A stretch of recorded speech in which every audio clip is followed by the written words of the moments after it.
but guys like you're putting positivity into wrestling, right? Like you're not here to tear people down. You're not like a Ringside News. You're not getting your followers by trying to be like, like a TMZ, right? You're not a tabloid. You're trying to get, and you're getting followers in the way that's tougher is by doing interviews. You're not trying to do the shock jock shit, which is great. So that's a kudos to you. Like I said, kudos to people like you, Malcolm, Chris, many others in the space, like the Wheezies and the Connors, the Condé. Yeah, all of them. All of them.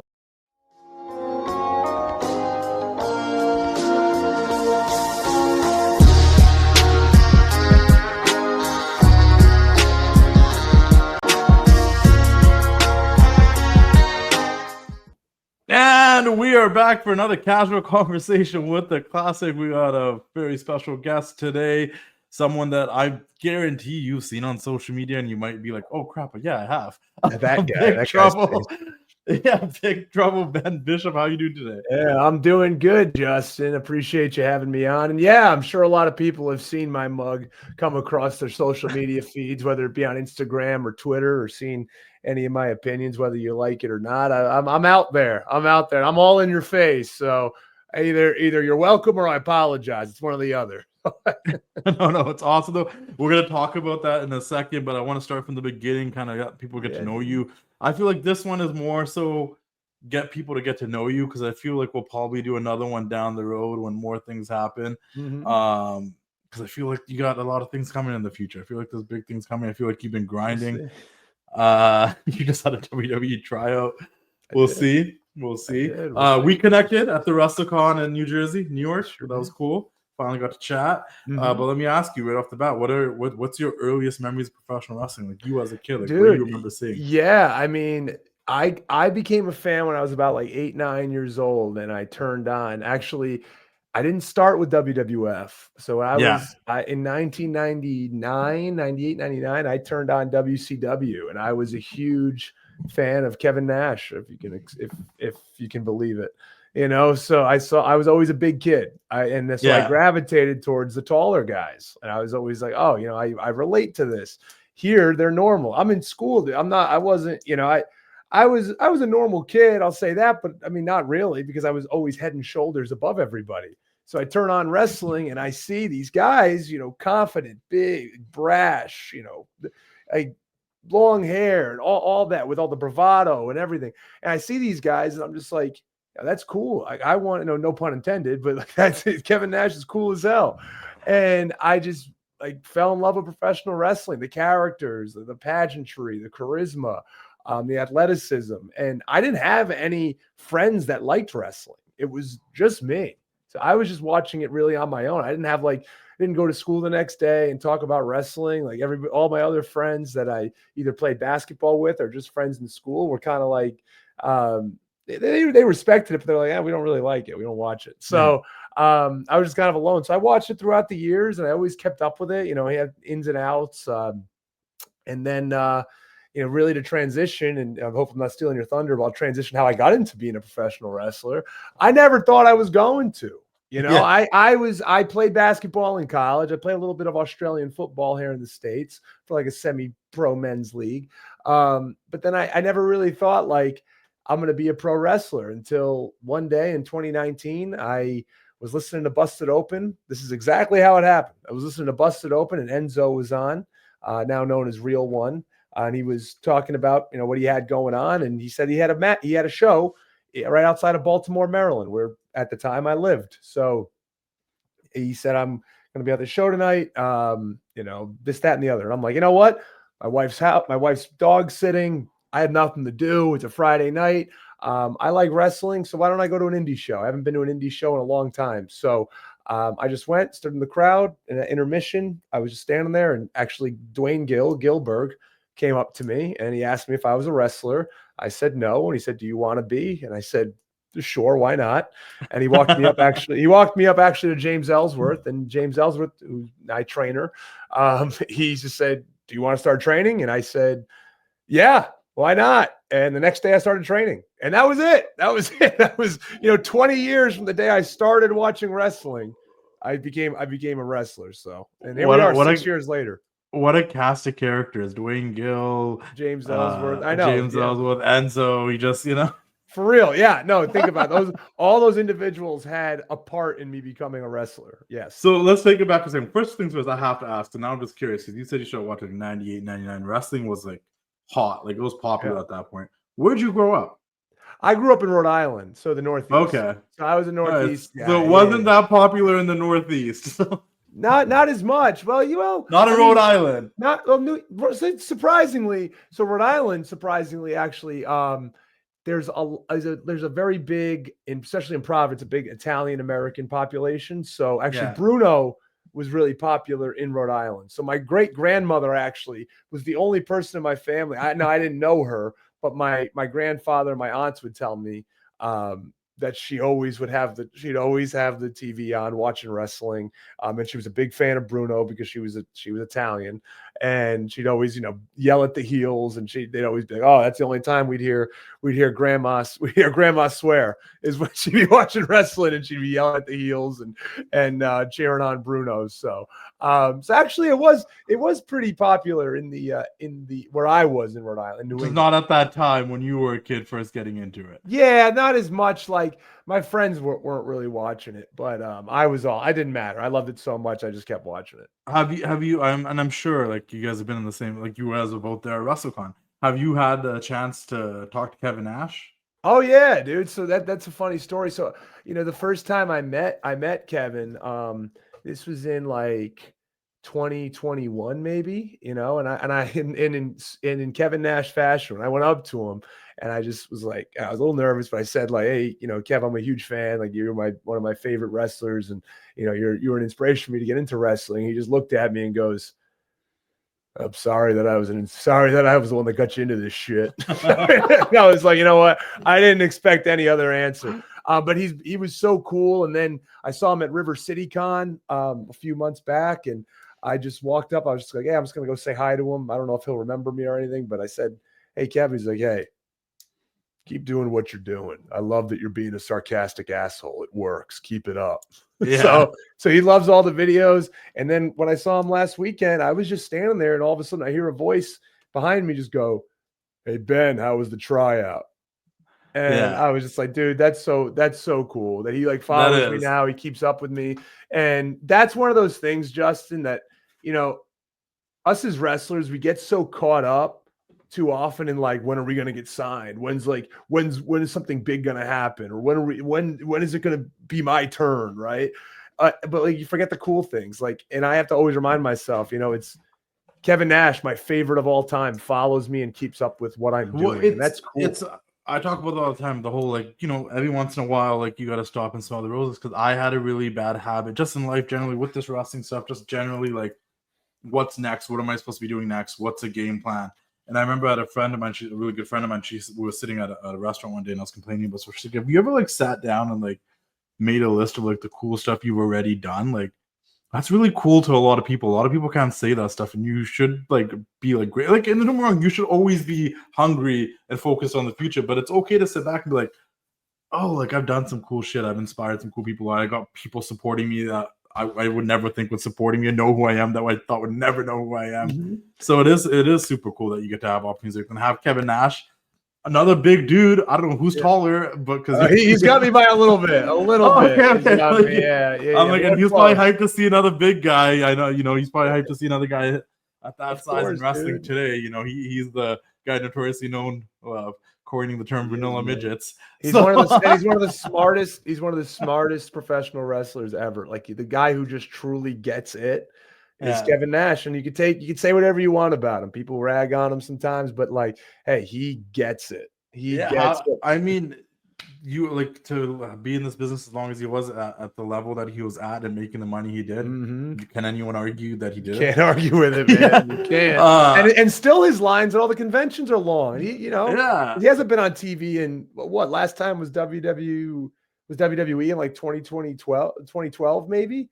And like he still has lines. It's crazy. His you can't tell the history of professional wrestling without mentioning Kevin Nash. No, Nash and Hall and what they did in the 90s is huge. No, Big Carney Cool. Big Carney cool. See, yeah, that's where it comes from. Does he know about that? I haven't told him. I don't think I haven't told him yet. Maybe next time I see him, I'll tell him. I saw that. I'm like, that's pretty funny. Big Carney cool. So it's kind of fitting. WCW. Let's talk about WCW for a second. I'm a WWF WCW kid. I always talk about that. Like, I didn't discover ECW till 2000. It was a little too late. Saw them when they came to WWF, but WCW. Like, I got two questions. WCW. One, first things first. Who do you think was in WCW that was like super underappreciated or super underrated? Because there was a ton. I had this conversation. Oh, dude. I mean, for me, underappreciated, and it might be. I think Jeff Jarrett.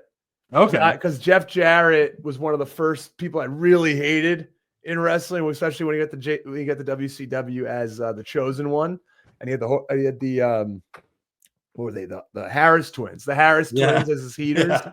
And all the stuff with Ready to Rumble, as much as people rag on that movie and rag on David Arquette, I loved it. It's like Ready to Rumble is still to this day one of my favorite movies. So I've watched that movie so many times. So I'd have to say Jeff Jarrett. What about you? You know what? That's actually a fair choice because I had this conversation the other day on someone else's podcast. They asked me, like, who was someone that you just absolutely hated? Like, they came on TV and you just wanted to change the channel. And I was like, Jeff Jarrett. But I'm like, it sucks because now that I'm older and I like see things differently, like he was so good. Like he was so good at what he did. Yeah. I don't know. There's so many, man. Like because I was a WCW kid, and obviously when you're a kid, you see the bigger stars. Like you see Sting, Hogan, Savage, Hall, Nash, Brett, and you're hyped, right? But I was like, and then as we got a little bit older, we appreciated some of the undercard guys as terms of like Jericho, Eddie, Dean Malenko and stuff. But I'm like, there was still guys that I'm like, I took for granted. Guys like Alex Wright. Like, yeah, that's a good one. When I was younger, Norman Smiley too. Norman Smiley, like, didn't really care for him, but then you look forward and you're like, oh, that was like a really good guy. A guy that I'm not gonna sit here and say was like the best wrestler or anything, but had some hype and they totally dropped the ball with it was Wrath. I thought Wrath was dope. Adam Bomb. Oh, dude, yeah, of course, yes. Brian, Brian, I didn't give Canyon his flowers when I should have. I always thought Mortis was cool. Yeah. So I was like, there's just a bunch of people in WCW that I feel like, nah, dude. You look back down, you're like, they were on the undercard, and then you're like, oh wait, they were great. Now that you mention it, Chronic too, dude. Those guys. I love Chronic awesome. As a team. Yeah, dude. Brian Clark. He always comments on stuff. What an awesome guy. The Meltdown, awesome move. Chronic too. Great tag team. Chronic was great, and then I know he was popular for a second. Especially when he was feuding Sting, but like also never got the same hype afterwards as Vampiro. I thought Vampiro was so cool too. Oh my god, I got a funny story about Vampiro. So, dude, my god. So yes, I loved Vampiro, right? I especially like the New Blood and the Millionaires Club angle and that stuff. So I was at AML in North Carolina, and it was during WrestleCade weekend, and I was in the Battle Royal, and so I was. We're in the match and it's a battle royal. So everyone's, just punches and kicks and you're just going around trying to hit somebody. So obviously I have this guy in the corner and I'm hitting him. And he's just wearing jeans and a t-shirt. Who the heck is this guy? So I go to throw him out. He goes, no, not yet. I'm like, who is this guy? Like these guys just in a t-shirt and jeans. I come to find out it was Vampiro. And I'm just like putting the boots to him in the corner. And he was cool. He didn't have a problem with me. But he was like, no, I can't go out yet, kid. Not yet. I'm like, who is this guy? He just won't go out of the ring. And then because he didn't have the face paint on. He looked completely different now. Yeah, I didn't know who he was. Doesn't have the hair. I was like, who the heck is this guy? Like, why is he in t-shirt and jeans? And then I find out it was Vampiro, and I'm like, oh, what an idiot! What an idiot I am. Last WCW question. We'll move on. Now for you personally, and these are always subjective, people. It's never legit. I do think it's a silly question. But I'm just curious for you. Who's your WCW Mount Rushmore? Oh man, okay. Well, obviously, and yours, not objectively, right? Because if you're gonna be objective, then you're gonna be like Flair, this guy. Yeah, no. Like your subjective personal favorites. Subjective WCW Mount Rushmore. If it's better here, I'll make it easier for you. You get to pick 4 people from WCW that you get to walk into a War Games match with. Okay. All right. Well, Kevin Nash is number 1, Sting's number 2, Scott Steiner's number 3. And number 4, I mean, just because I love to hate him, I'd have to go with Jeff Jarrett. So I mean, that's just my personal. No, that's sweet. And I love, and Big Papa Pump was, I mean, that's another one that I just was I always marked out over, and his shit was great. So, and I got to interview him not too long ago, and I don't get nervous about like doing interviews and stuff. Oh man. Anytime it's any of like the OG guys that I grew up watching, yeah, and the nerves kick in, right? So of course, dude. Especially Scott. Like once you get Scott talking, he's awesome. Like once you get him, but like you got to kind of break through the shell first. That's what it is. And then also you got to realize this, especially if it's not in person and it's virtual, a lot of these guys don't know how to set this stuff up. They hate technology. Yeah. They don't even want to do it, but they have to promote something. Mm-hmm. And then the moment I had him going, it was great though. But I was just like, it was a great interview. Like, but at first it was very intimidating. I'm like, I don't know what I'm gonna get. He doesn't want to be here. And then he was just having a great time. We've done twice now on 2 totally separate shows. He's basically been like my manager, and when I say that, it means he just comes down, he runs down the heel, calls him a fat ass or something like that, and then he just calls me out. Here's your opponent, Big Trouble Ben Bishop. I come out, we do the 2 sweet thing, and he just leaves and gets in his car. And we've done it like twice now. And the second time we did it, I just looked at him as I came out. It's like, how do we just do this everywhere, huh, Scott? You just get to leave right after that. He just started laughing. I'm like, I got to pop Scott Steiner before I went out. So no, he's a cool guy. Every time I see him now, I always have to go up to him and say hi. But it's the same thing. You're just gonna break through that shell, and he's great. You break through that initial shell. What's up, everybody? This is RB here from Rain City Toys. Hope you guys enjoyed the show. Make sure you guys subscribe to our YouTube channel, The Wrestling Classic. Check out the TWC show that Justin and I do weekly. Also subscribe to Just Yappin'. Justin and I talk about wrestling and everything else that we feel like talking about. If you guys are looking for figures, hit me up. Got some old school legends right here like Rick Martel. Find some of the newer guys like CM Punk. Got some Stone Cold Steve Austin. Anything you're looking for, just hit me up. Follow me on Instagram, Rain City Toys. Hit me up on TikTok, Rain City Toys. Kind of following behind Justin here on some followers, so let's get those subscriber count up. Subscribe, like, comment, and share. And you guys go back to the show, and hope you guys enjoy.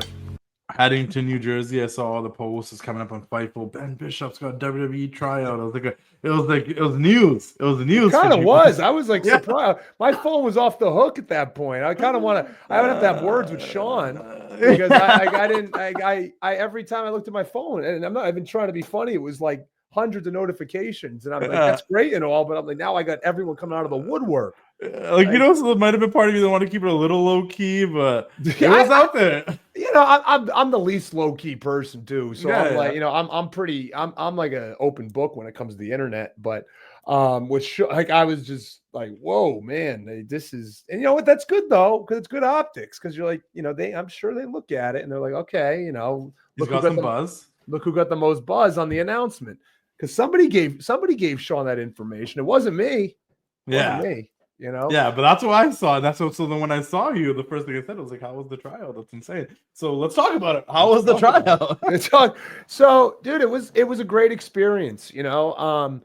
I had a tryout in 2021, and it was only there's only 12 of us, and really only 7 because it was a COVID test issue, or it was people just quit like an hour in, a couple of the athletes.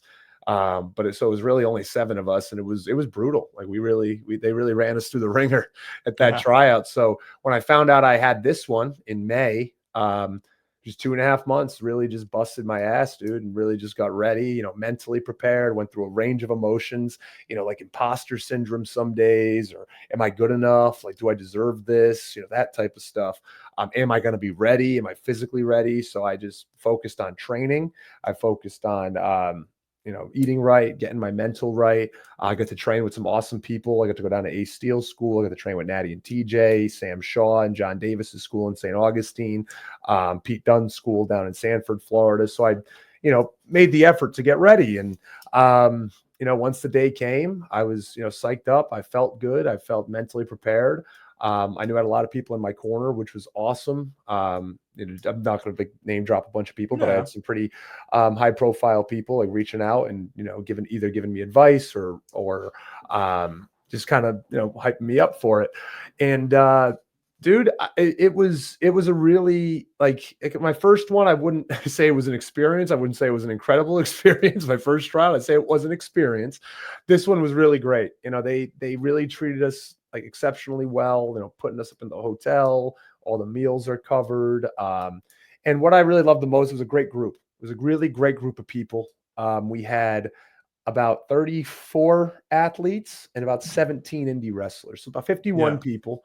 4 rings at New Jersey Institute of Technology in a beautiful facility that they have, a brand new facility. I actually played basketball before they built this beautiful facility, and I'm upset because this facility is great. Because their old gym was horrible, but now it's great. So it was a long 3 days. It was 8 to 8 on Wednesday, Thursday, 8 to 4 on Friday. We had in-ring sessions, we had promos, the indie wrestlers had matches. And people ask, like, how, was it really tough? I'll say, yeah, it was. Of course, it was physically tough, and we also had a combine we had to do with the strength and conditioning coach.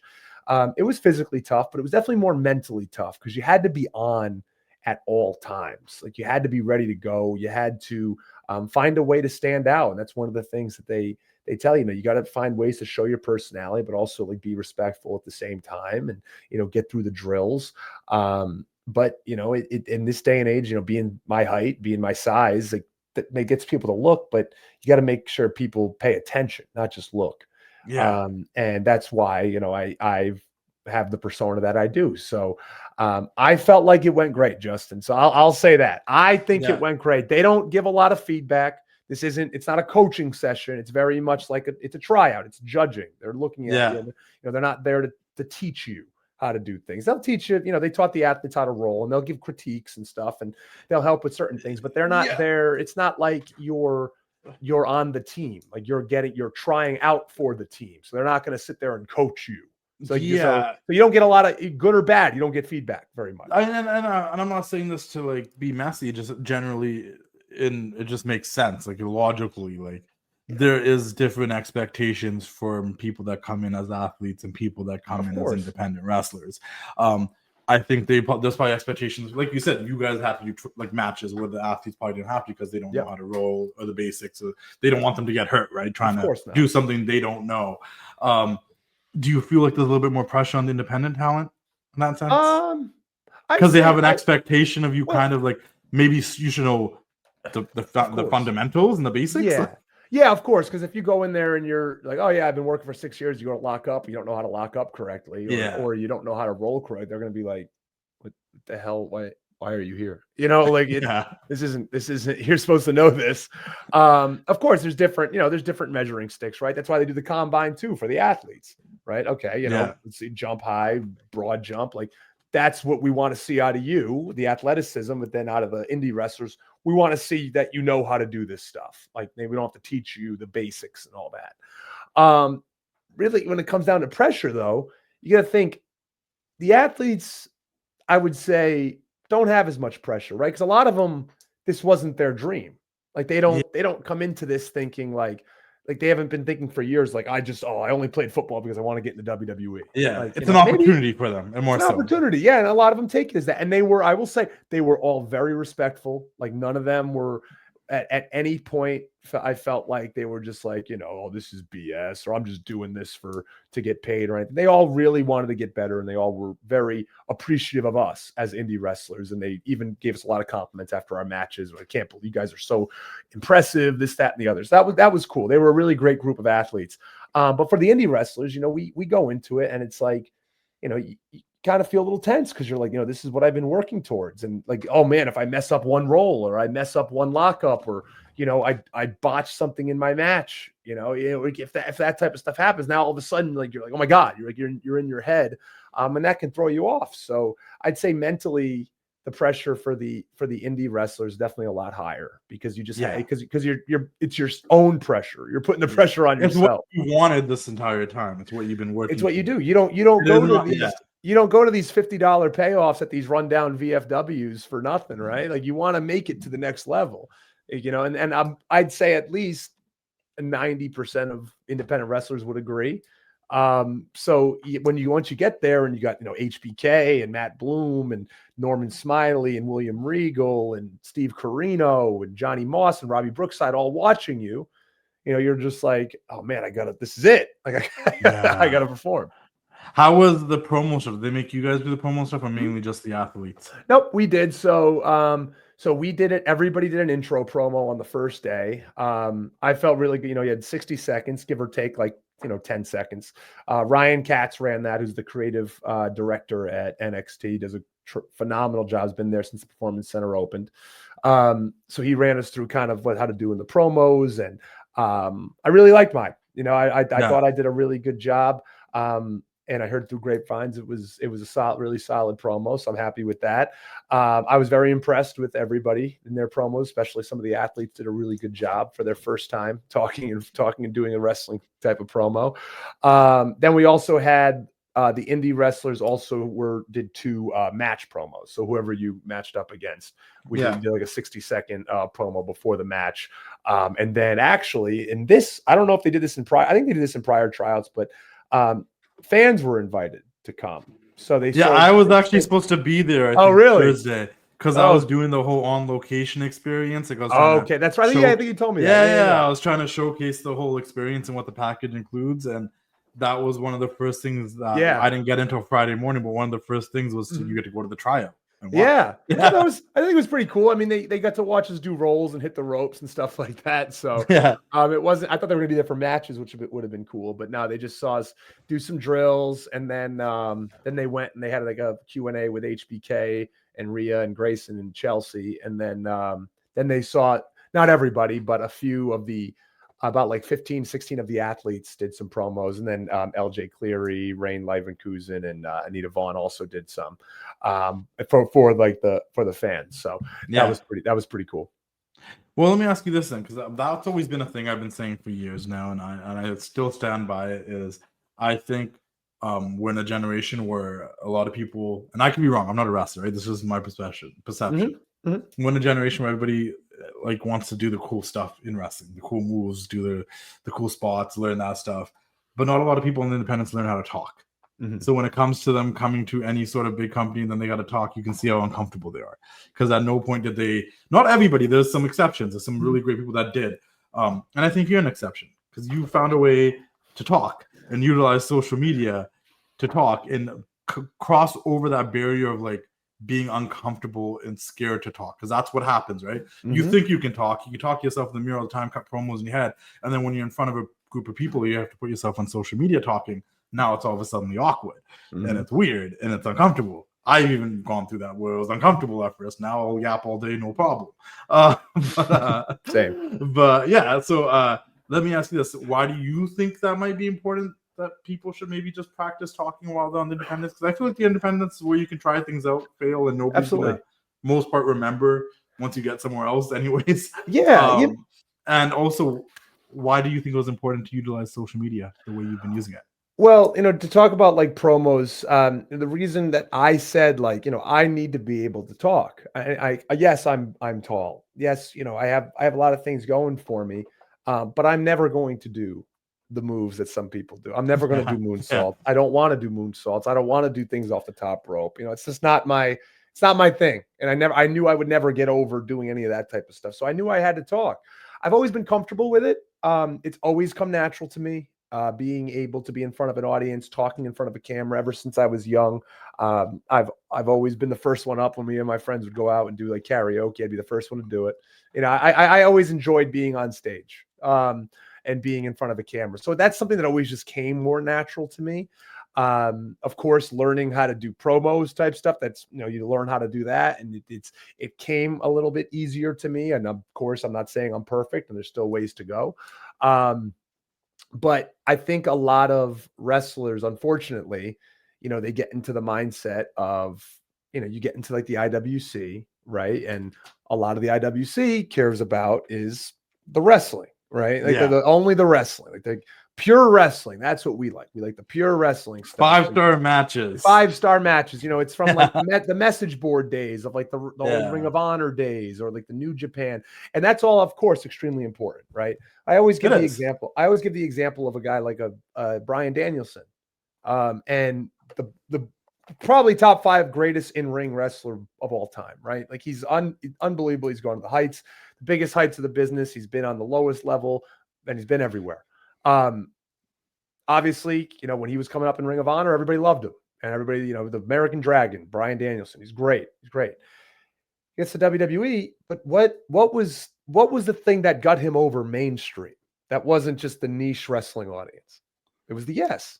It was the hell no. It was the fun. It was the stuff he did with the Kane, character work, the moments, the character work, the moments, all that. Now all of a sudden he has a personality, and now the mainstream mainstream fans love Daniel Bryan.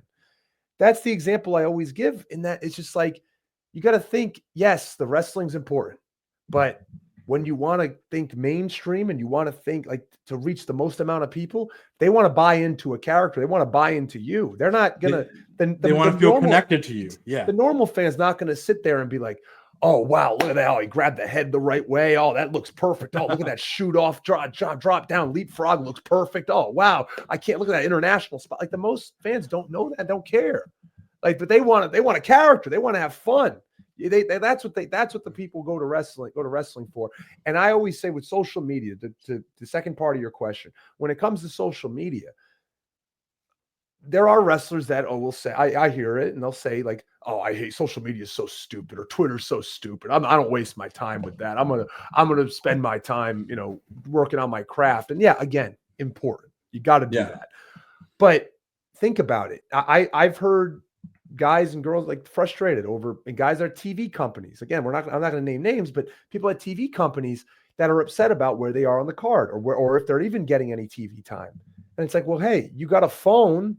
Why don't you take the phone and all you do, put out videos?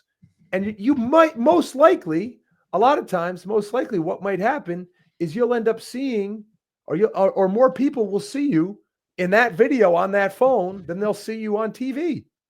Sometimes that happens if things pop off the right way. And it's building our brand now. And you look at guys like Matt Cardona, right?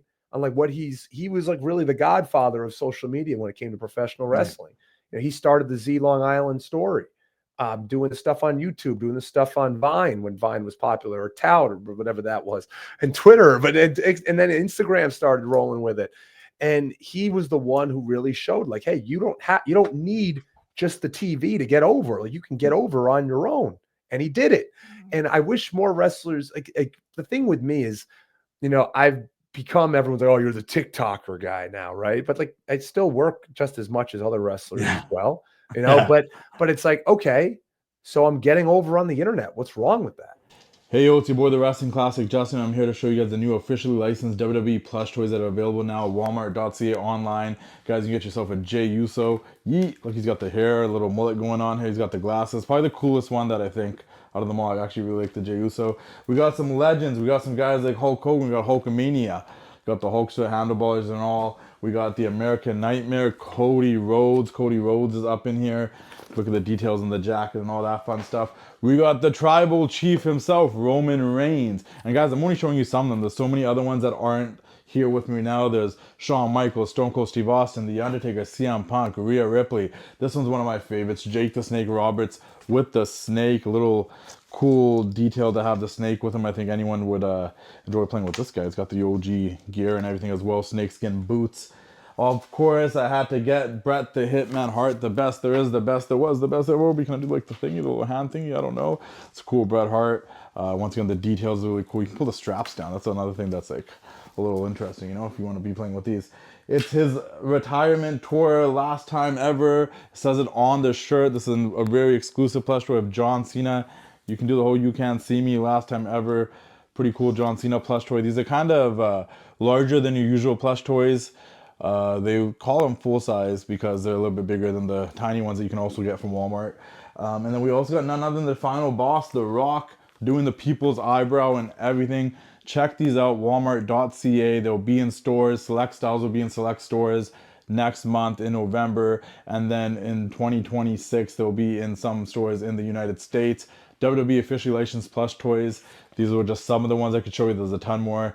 Make sure you get them all before they do another drop so you don't miss out. Like people know you. People know you. That's the difference, right? Because you gotta take in consideration. I don't think you wrestled I'm in Vancouver. I don't think you wrestled out here in Vancouver. No, I haven't. I have absolute no reason to have seen you or know who you are. I'm saying this out of like. No, I know what you mean. No, I totally get it. Is the fact that I do know who you are. I have seen you.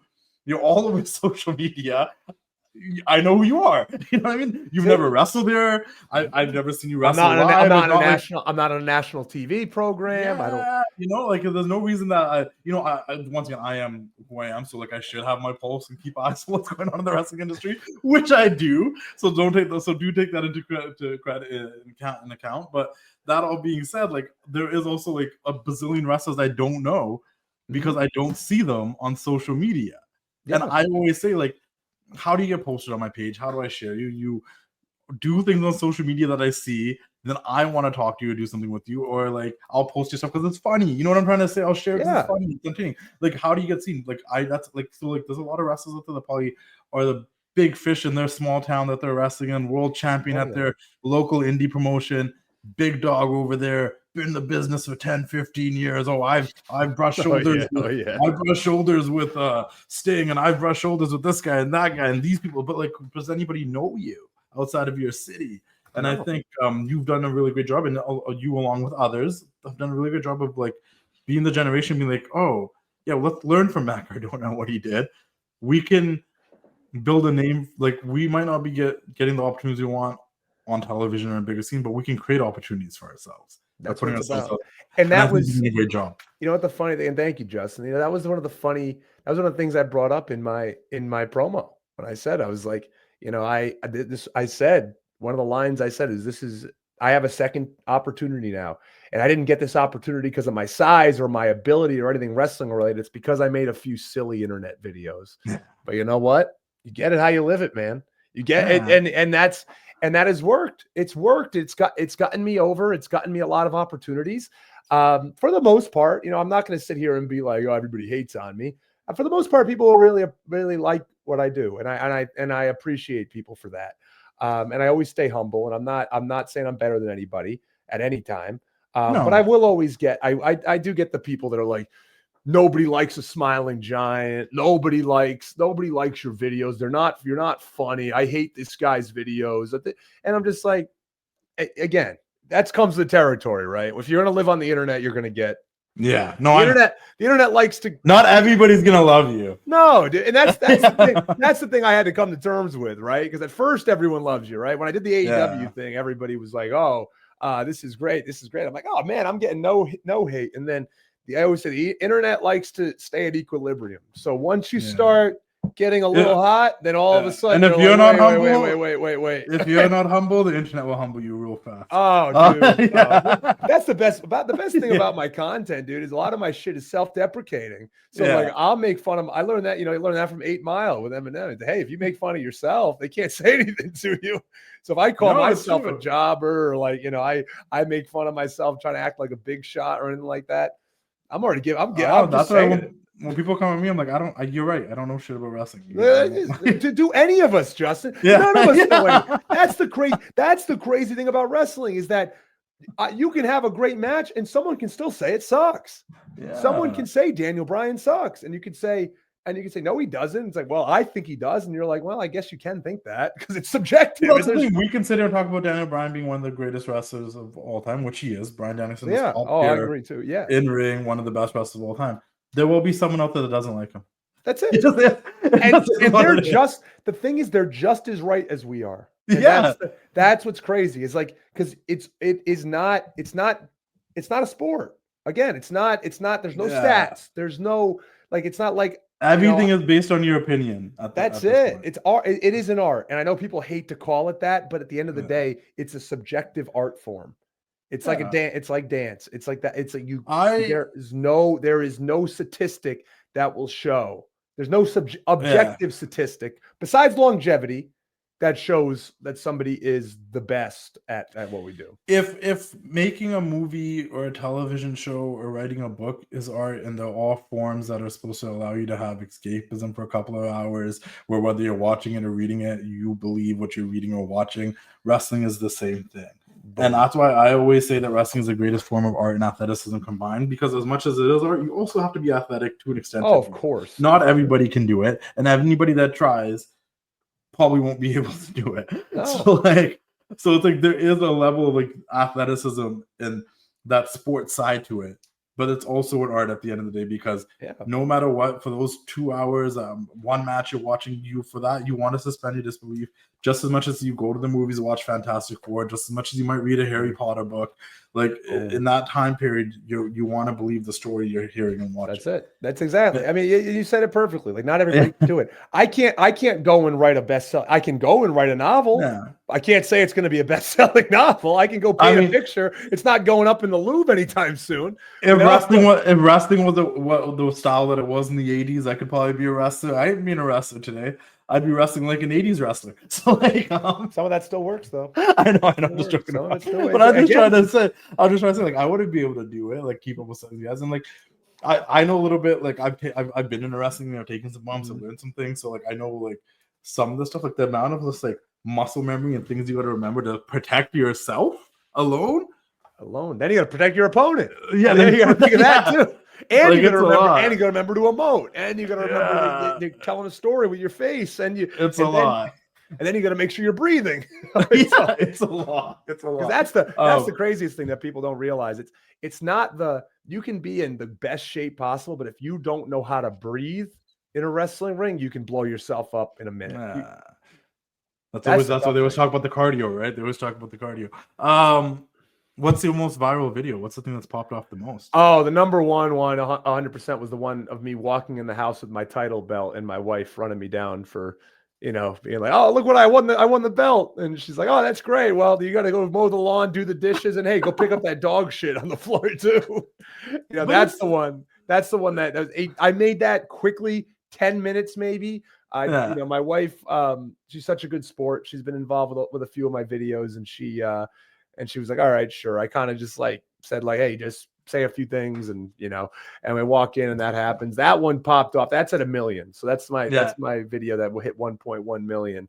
And dude, it's so funny because like I got attacked with so many of those like BS like alpha male accounts who are like, don't you dare let a woman talk to you like that. And I'm like, dude, first of all, shut up. But second of all, it's a skit. Like, how do you not know this isn't real? Oh my god! Like, oh, dude, I was like, oh, the Andrew Tate era. Yeah, a woman should never speak to a man like that. Like, she should be doing the chores. Like, oh my god, buddy. But it's relatable. I don't know who's gonna let their wife go mow the lawn, but it's relatable. Relatable content, I think, and I think that's what makes it funny. And like, I don't know why anyone could hate on the content when it's just fun. It's because you know what it is. It's one of it is that people, when it comes to wrestling, the wrestlers that don't like it, there's not many, but there's a few.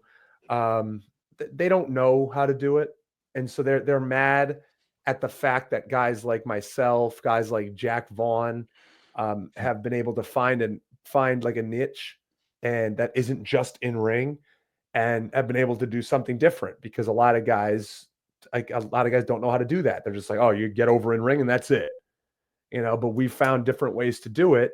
And that gets people a little bit mad because they want things to stay status quo. They don't want you to try to get over in any other way. Again, few and far between. This isn't a lot of the guys and gals in wrestling. A lot of them are really respectful about it, but there are a few I hear rumblings, or I see them say something. And then when it comes to fans, I think it's something along the same lines. They don't like it because it's different, and they're just like, oh, they don't find like the humor funny, which is fine because comedy's subjective. Like I don't find every comedian funny, but I'm not going to say like, hey, I don't find Gabriel. Hey, stop doing comedy. I don't think you're funny. Yeah, it's like, I'm not going to say to them like, you're not funny. Obviously you are, because people find you funny, and people come to pay tickets to see, like a Gabriel Iglesias.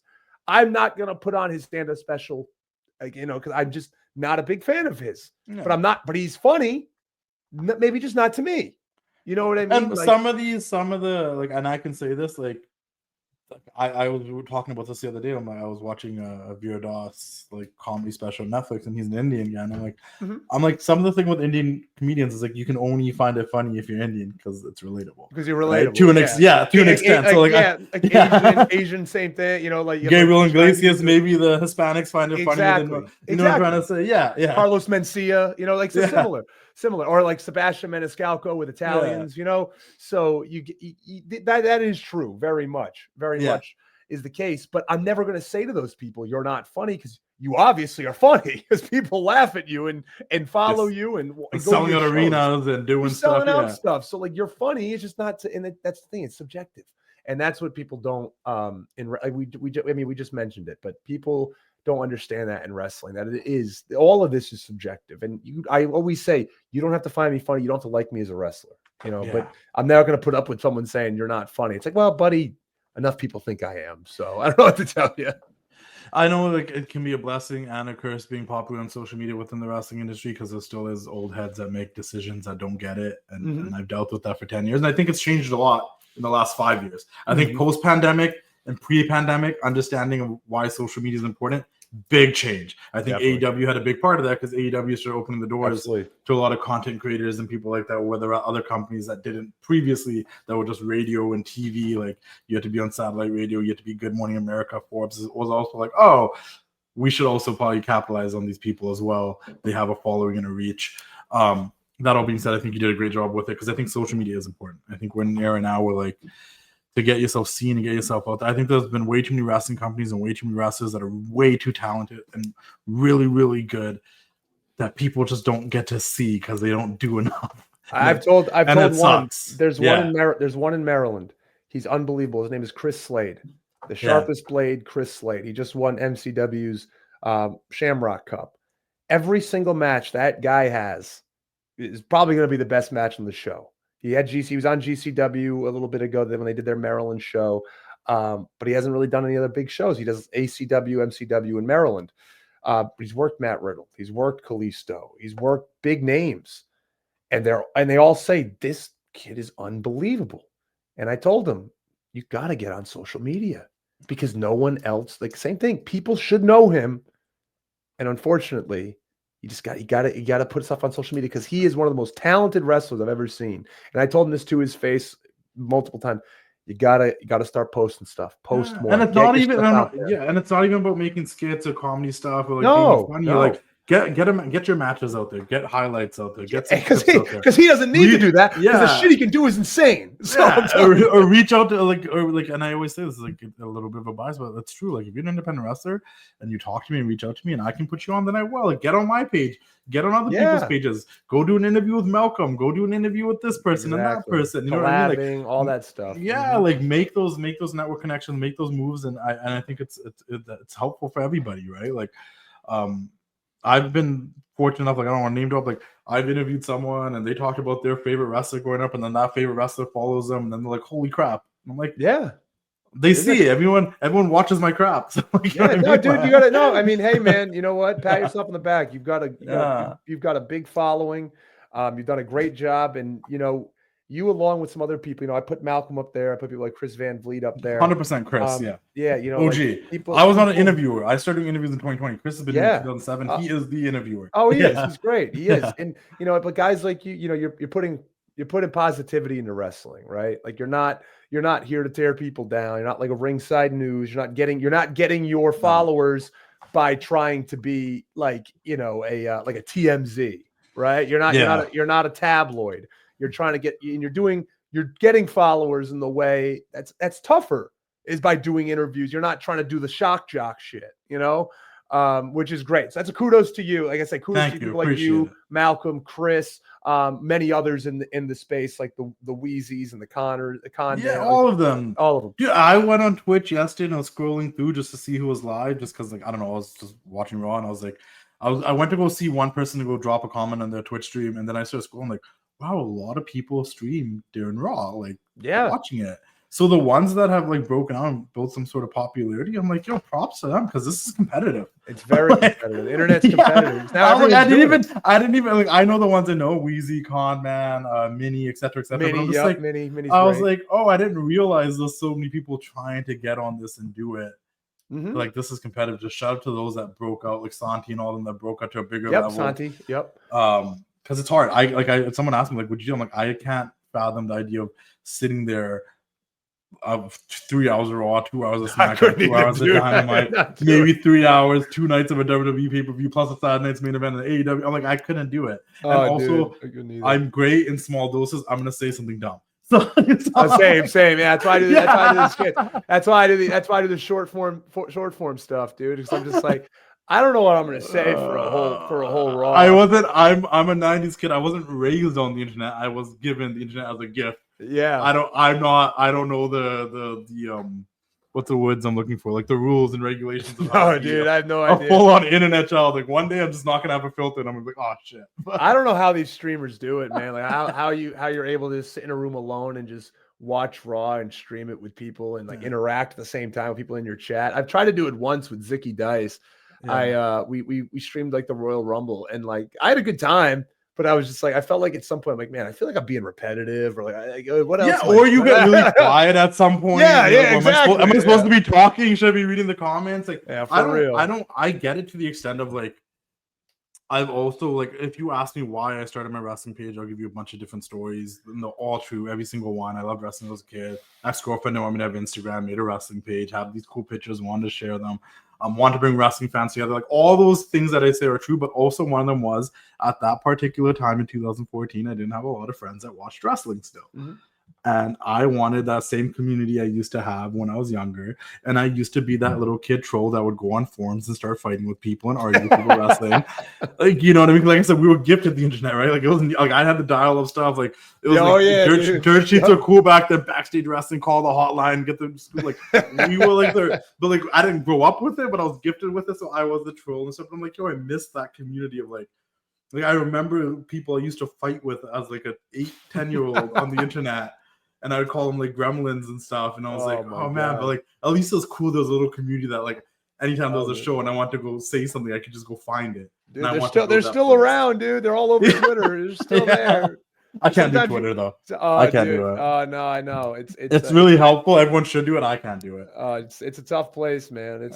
I tell people it's an absolute cesspool. You know, I'd say like Instagram's like LA, like it's nice things, and everyone will be like nice and fake and glossy and whatever. Yeah. And Twitter's New York; they're gonna give it to you. That's a good way. That's a good way to say it, man. That is. They will. They for sure will. Yeah. And TikTok's in its own world, dude. Like I'm still trying to figure that out. And people call me a TikTok. I'm like, I have the least amount of followers on TikTok, and you call me a TikToker. Like I can't figure TikTok out. I can't either. I can't figure it out, but I'm okay. I'm doing okay on it. And then also, like when I started, it was still Musically. That's what I tell people. I'm like, it wasn't a thing. I remember that. Yeah, it was still Musically. And then like 2014, 2015. Yeah, because I started in 2014. Like, so that's like, yeah, it wasn't what it became. So I didn't know. I didn't hop on everything, dude. We went through it, man. We went through the internet days of the get off the internet. Mom needs to use the phone. They don't even know. I remember I had this conversation with Ricky Starks about the whole like, yo, I used to role play, man. Like I'd create a character, drop my promo, had like a banner and stuff on these MSN group role play things. People, dude. You know, and then these people that ran the website would like book the show so you'd see if you won or you lost. I'm like, I did it all. Oh man, I never did all that. That's cool. I did a lot. There was one like old school like pre-YouTube. They would play the video game and create storylines. Maybe YouTube was just starting then, but it was called Dear God Wrestling. Okay.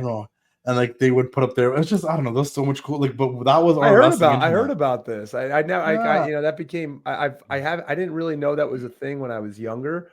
So I was just like I just watched the TV. I didn't really follow. You know, I had the kayfabe books and like all that. I had a lot of memorabilia stuff, but I didn't do like the internet stuff. And then when I heard about that was a thing, I was like, oh man, this went deeper than I thought. Wrestling went a lot. It went deep. So that's what I was like. So I lost that and moved away from it. So I built my own.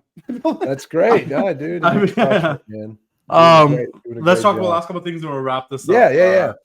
So far, thus far in your independent wrestling career and everything you've done, in terms of a match, what is the coolest match you feel like you had so far? And it doesn't have to be the best match, just in terms of personally, like cool to you, like you got to wrestle someone you're watching or team with, like to you, like if you were to show 8-year-old, 9-year-old Ben that first started watching WCW, what match are you showing them? Dude, I mean, there's a lot. So I think one of my favorite matches and one of the ones where I truly kind of like marked out when it was happening was recently. And I'm actually wrestling him next week again, but Nic Nemeth. Okay. Yeah. So Dolph Ziggler. And it was really cool when he was walking into the ring for our match. You know, again, like you play it cool the whole day, right? Like he knew a little bit of me because of the internet stuff. And, you know, he's one hell of a guy. too. I hope I'm not killing his gimmick, but he's one hell of a guy. And he, it was really easy. He made it all comfortable. I remember just like, I go into the ring first, and then when his music hit, I was just kind of in the ring. But then when I saw him coming through the ropes, you kind of say to yourself, like, what the hell, man? Like, what am I doing here? Like, for a second, I'm just like, is this really happening? Like, you watch this guy my whole life on, most of my life watching him on WWE since like 2007 or 8, whenever he debuted. And now just like in 2025, I'm just wrestling him in Hagerstown, Maryland.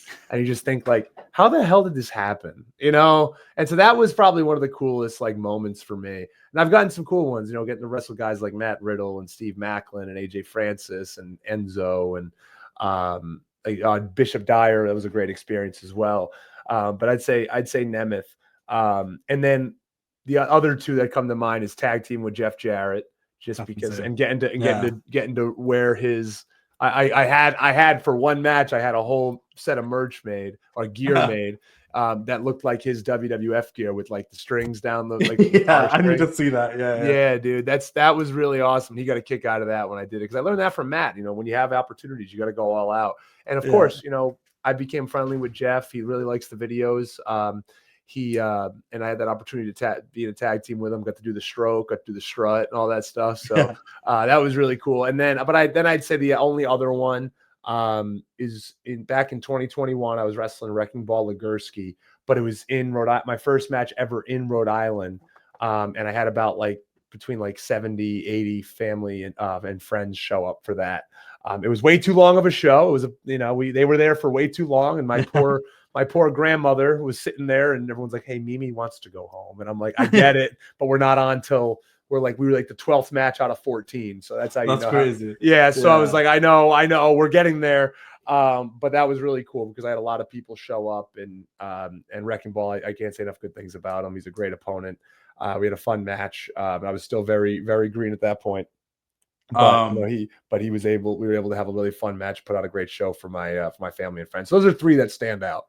No, for sure. The Jeff Jarrett thing's super cool considering everything we've already talked about. But hey, yo, it's your boy, the Wrestling Classic, Justin here, and I'm here to tell you guys about one of wrestling's best kept secrets for merchandise, officially licensed WWE and NXT merchandise, 500level.com. Check them out, 500level.com. Get officially licensed merchandise for the WWE, NXT, UFC, MLB, NBA, NHL. They got it all. If you join the Partnership Point program as a loyal customer, you will get discounts down the road. You can find merchandise for some of your favorite NXT stars that you can't find anywhere else. Javon Evans, Kalani Jordan, Carmen Petrovic, Lola Vice, Trick Williams. They got merchandise for everybody on NXT. You got OG shirts like this NWO shirt. You got big stars like the Queen Charlotte Flair. You get new designs like this new design for Lita. You get designs I helped out with, like this design for Dakota Kai, which I was a part of creating when Dakota didn't have those many shirts going on. You can get, like I said, NXT superstars like Carmen Petrovic and many others. You can get OGs like the none other than the Hot Rod, Roddy Piper. You can get CM Punk, Jey Uso, Seth Rollins, Roman Reigns, anybody you want. Sami Zayn's 500level.com. Check them out. You can even get the bad guy, Razor Ramon. You get your OG, like I said, logo shirts, NWO, WWF, Survivor Series, Raw's War. 500level.com. Check them out. Join the partnership program. Some of the best quality shirts, premium quality, regular quality. Some of the best product you will find out there, officially licensed WWE, NXT merchandise, and OG Legend stuff. 500level.com. Check them out. Keep doing the thing. We'll see you all later. Ooh, yeah. But I love how right now, everybody thought that Nic Nemeth would be like a WWE lifer, and then obviously he wasn't. And now everybody, one out of three people will be like, yo, I got to wrestle Nic Nemeth. That was like a dream match for me. It's amazing, so cool. He's such a pro, man. As soon as you get in there, it's also one of my favorite matches, also one of my easiest matches, where you're just man, now that's how you know who a pro is, man. You learn so much from guys like that, just from them, just talking to them in the back and just learning, less is more. We'll get the most out of this one thing. We can milk this thing, or we can do this thing, and we'll get the crowd into it. And the crowd loved it. It was great, man. And anybody that gets the chance to work with him is very lucky, very fortunate. Before I forget, and before we wrap things up, what happened with basketball? Yeah. So what happened with basketball? How far did you get, and why did it stop? So played my whole life. Played in college. Got to college. Obviously, when you get to college, your dream is to, I didn't think I'd ever make the NBA. I didn't think I'd be that good enough, but I was always like, I'll play in like Europe. So that was kind of that was like my quote unquote safety net, right? Like, so I just thought like, that's more realistic. Maybe I can get into, my goal was like either the Italian league or the French league. One of the really good leagues was like kind of my goal. And then the injuries started piling up, man. Like my freshman year, I tore my ACL. Then I had a, that kind of bled into my sophomore year. So my sophomore year was kind of a wash. And then junior year, I was playing well. And then halfway through the season, I tore my meniscus. And then I was like, that I was out for about 3 weeks, and that kind of set me back a little bit. And then senior year, I was having a great preseason. Things were going awesome. I'm like, can't wait. I'm like, all right, I'm finally gonna have a great year. A week before the season started, I herniated a disc in my back. So I was just like, I loved everything about it, though. I will never say a bad word about the University of Vermont. Besides that, they still asked me for money, and I gave you enough. So actually, they gave me a lot. I got a scholarship, but still, for what it's worth. They no, I love that school. I love that town, Burlington, Vermont. I loved my teammates, every single one. It was individually, it didn't work out the way I wanted to basketball, but as a team, made the NCAA tournament twice. I played in the NIT. I played in the CBI as well. Had built some long, like just lifelong relationships with some amazing people. And yeah, I once it ended, my senior year, my last game I ever played, my last basketball game in college I ever played against Santa Clara in California. And I was so content at that point with it being done. I was just said to myself, that's it. That's it. It was fun, but I am 100% done with basketball. What is one thing you feel like you took from your life playing basketball that helped you in professional wrestling?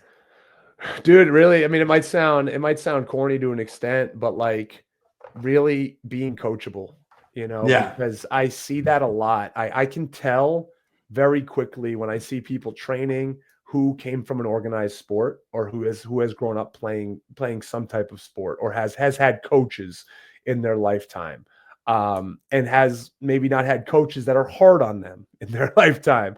I had coaches that were hard on me, and I had coaches that would tell you when you mess up, and rightfully so, give you shit when you mess up.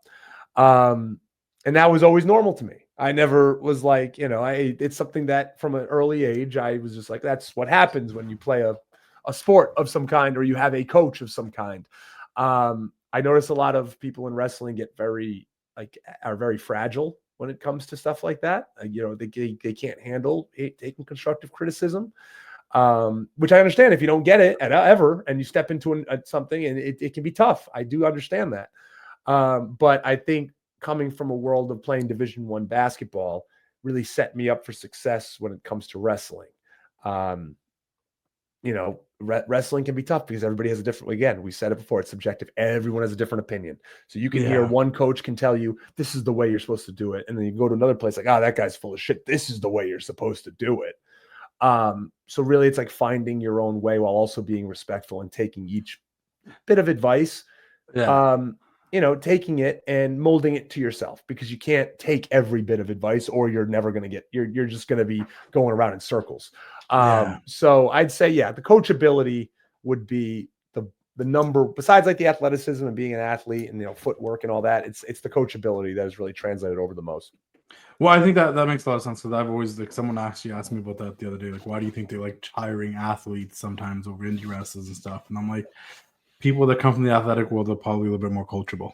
That's it, and that's the biggest thing they want. That's the biggest thing they want. They want people who are going to listen. Because I'm like, when you're an independent wrestler, I don't know what just happened to the sound here, but I was like, when you're an independent wrestler, there's a lot of you might not want to listen the same way, Mm-hmm. You might think you already know what you're doing. You're not going to want to take that advice. Can you stop? What's that? Give me 1 second. Yeah, no worries.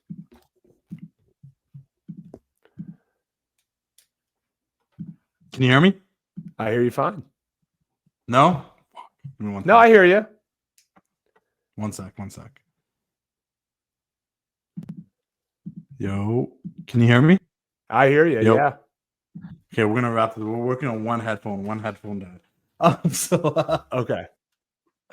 Yeah, that's what I always thought. I was like, I think the reason why athletes are better is that they're willing to adapt. But when you work the indies, you might feel like you already know everything that's best for your character and your persona, that you're not willing to change. Last couple of questions to wrap up. First things first, really quickly, how was it AEW experience for you? How did that? It was great. Yeah. It was an awesome experience, man. I mean, obviously, the aftermath of it got me a lot of attention. So that was great. Roderick was fun to work with in the very short time that we got to work together. I had nothing, not anything. People always say like, "Oh, they should have signed you. They should have done this." I have nothing bad to say, man. You know, I think they're doing what they're doing. I think they're doing a great job on what and like in their realm, in their niche. Yeah. You know, they have a hell of a devoted fan base, a loyal fan base, and that's hard to acclimate in only 6 years of what they've been able to do. So I really have nothing but the utmost respect for what they're doing over there. And it's no sweat off my back, man. Like if I just didn't fit into their plans, that's okay. I'm not going to say like they're idiots or they're not doing the right thing by not hiring me. You know, like they have other stuff going on and they're doing good. So like it was a cool experience. I have a lot of friends, colleagues there, some really good people there. So I really hope the best for AEW. And I think it's the best for the wrestling business as a whole that AEW continues to be a major player. Definitely changed the game, opened a lot of doors, made any competition besides there just being one big company is great wrestling for everybody.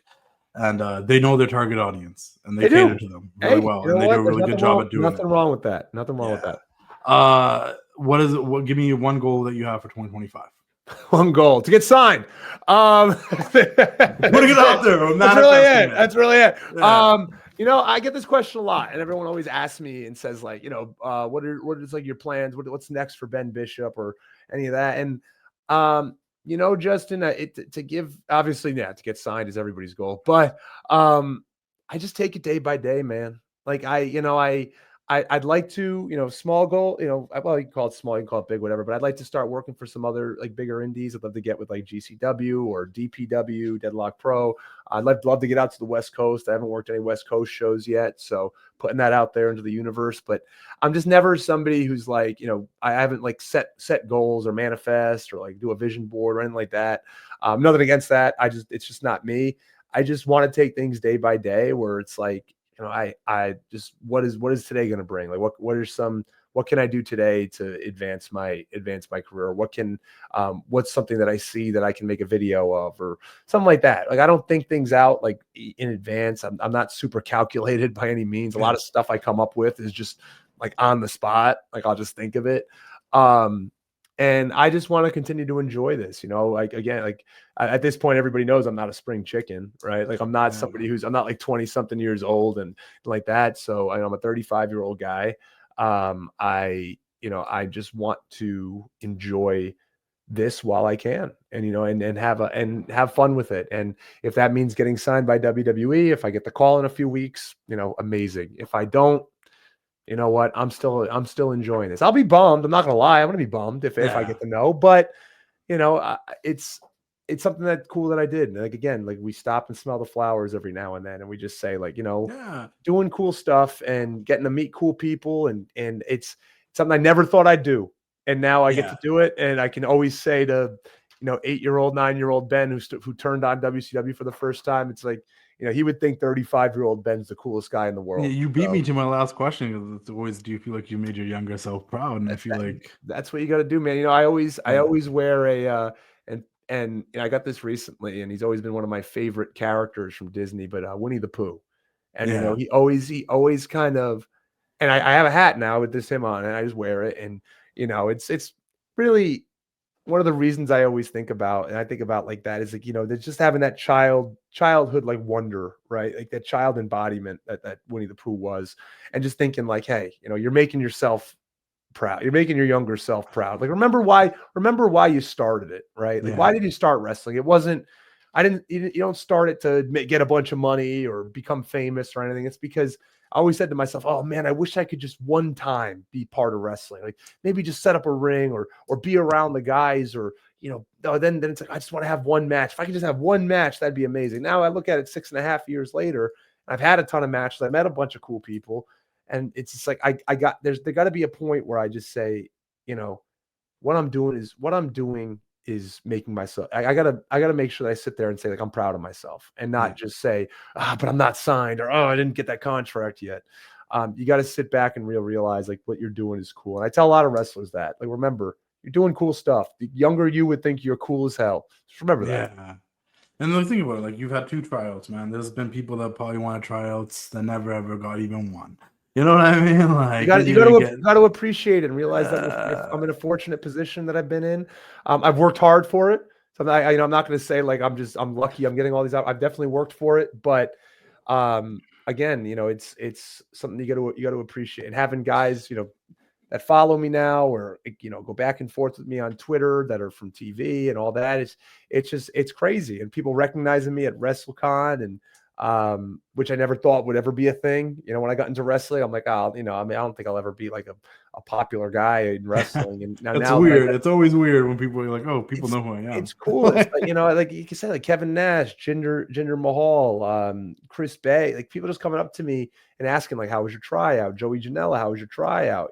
Stuff like that, where it's just like, this is crazy. And when I started in 2019, I never thought I'd walk into a WrestleCon and people would just be like, hey, Ben, like, or like talk or know who I am. So it's not easy. I'm not going to say like every day I'm just like everything's perfect and great. No, right? Once again, I think one of the biggest things, before my mics got messed up a little bit, I was going to say one of the biggest things anybody that's been around the wrestling business, and I'm sure this is in many different industries, not just wrestling, especially when you're an athlete in sports and stuff, it's definitely that too, is being able to have a thick skin. Yep. Right? Like, you gotta have thick skin, and then also being able to roll, and then rolling with the punches, because there's a lot. There's peaks, there's valleys, there's all of it. Like, you can wake up one day, you can be the cat's meow, dude. You can wake up and like you just had an awesome match. There's people talking about it on Twitter. You post a great picture of yourself.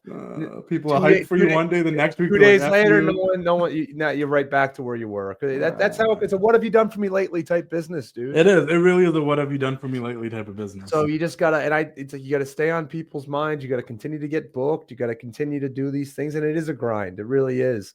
And so that's something that I've prided myself on, is making sure, like, even if you're not getting booked like 3 times every weekend, you're still able to. I'm able to utilize social media and get in front of people, so they keep seeing this big handsome mug across their feeds every few days.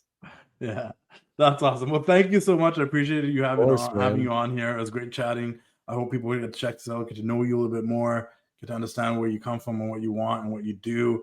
I don't know. I think the future's bright for you, man. I'm like, people know, even if like, who knows, like, obviously I want greater success for you, but dude, you've already been killing it, man. People know who you are. Thank you, man. That's something you built your own name.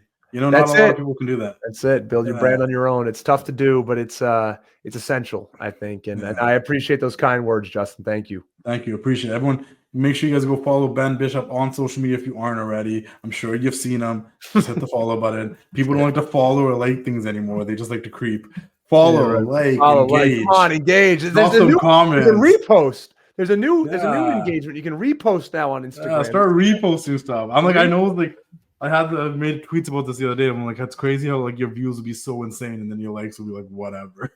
It's weird, man. It's just like, but nobody wants to mess up their algorithm. I say that I go down sometimes. I like machine gun it, dude. I'll just like people's stuff. I'll just be like, you know what, just to I have a bad habit of liking everybody's stuff without reading. Sometimes I've liked things I shouldn't. I'm like, oh crap, I'm getting. No, yeah, that too. if I see it's like buddies or wrestlers or stuff, I'll make sure to at least go a like on there, even if I don't watch the whole thing sometimes. But just, you know what, support, man. Let's get some stuff. It's easy. You don't have to pay for it. It's free to support people, guys. Yeah, it really keep doing the thing. We'll see you all next time. Like, subscribe, comment, follow Ben Bishop.